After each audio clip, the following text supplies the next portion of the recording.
नमस्कार आपण देखुचंदी न्यूज 16 ओडिशा आसिका कुंभार साहिरे आज भक्तिमय परिवेश मध्य पालन होईची पवित्र सावित्री व्रत।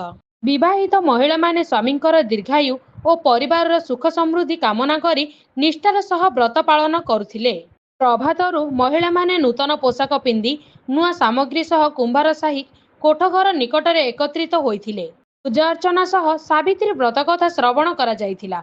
अंचल भक्ति और पारंपरिकता सुंदर चित्र देखा मिली। स्थानीय महिला माने कहउचंती जे परिवार मंगल और स्वामी को सुस्थ जीवन पाई प्रतिवर्ष यही व्रत श्रद्धालु सह पालन करा जाए।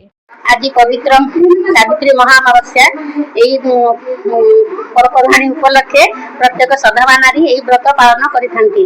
पतिंकर दीर्घायुष्य पाई यही व्रत पालन करिथांती प्रत्येक नारी एवं सुख आमर यही कुंभार साही प्रत्येक महिला आसी यही कोठ घरे आज आम व्रत पालन करुछु।